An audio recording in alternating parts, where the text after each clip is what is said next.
తెలంగాణలో land regularisation scheme అమలుకు మరో ముందడుగు పడింది.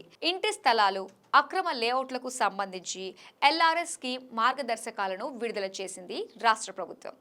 నిబంధన మేరకు ఉన్న ప్లాట్లు, లేఅవుట్లను నిర్ణీత ఫీజుతో క్రమబద్ధీకరించే ప్రక్రియను మరో వారం రోజుల్లో మొదలు పెట్టబోతున్నారు మున్సిపల్ శాఖ అధికారులు. తెలంగాణలో ల్యాండ్ రెగ్యులరైజేషన్ స్కీమ్ పై రాష్ట్ర ప్రభుత్వం కసరత్తు మొదలుపెట్టింది.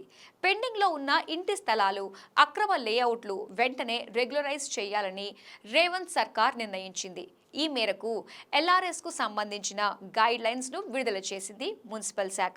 వచ్చే 3 నెలల సమయంలో పెండింగ్ లో ఉన్న ఎల్ఆర్ఎస్ అప్లికేషన్స్ ను పరిశీలించి క్రమబద్ధీకరించాలని ఆదేశాలను జారీ చేశారు. మరో వారం రోజుల్లో ఎల్ఆర్ఎస్ కు సంబంధించిన ప్రక్రియను మొదలుపెట్టనున్నారు అధికారులు. వ్యక్తిగత ప్లాట్లకు సంబంధించిన దరఖాస్తులను 3 దశల్లో, లేఅవుట్లకు సంబంధించిన దరఖాస్తులను 4 దశల్లో పరిశీలించాలని ఎల్ఆర్ఎస్ మార్గదర్శకాల్లో పేర్కొంది మున్సిపల్ శాఖ.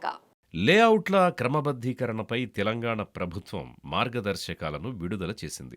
మొత్తం 3 దశల్లో అప్లికేషన్స్ను పరిశీలించి ఆమోదించాలని నిర్ణయించింది. ఇందుకోసం సెంటర్ ఫర్ గుడ్ గవర్నెన్స్ రూపొందించిన ప్రత్యేక అప్లికేషన్స్ వినియోగిస్తారు.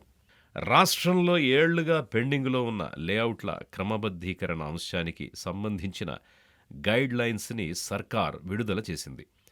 కొన్ని నిబంధనలను సైతం సడలించింది. పెండింగు దరఖాస్తుల్ని ఆమోదించడానికి అనుమతినిచ్చింది. 2020లో అప్పటి ప్రభుత్వం ఎల్ఆర్ఎస్ స్కీమ్ని ప్రకటించగానే 25 లక్షల అప్లికేషన్స్ వచ్చాయి.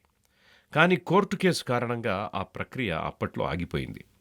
కాంగ్రెస్ ప్రభుత్వం అధికారంలోకి వచ్చిన తరువాత ఎల్ఆర్ఎస్పై అనేకసార్లు కీలక ప్రకటనలు చేసింది. దరఖాస్తుదారులకు మేలు జరిగేలా సానుకూల నిర్ణయం తీసుకుంటామని తెలిపింది.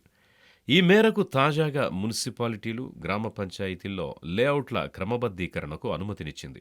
ఇందుకు సంబంధించి గైడ్ లైన్స్ని విడుదల చేసింది. దరఖాస్తుల్ని మొత్తం 3 దశల్లో వడపోసి ఆమోదించనున్నారు.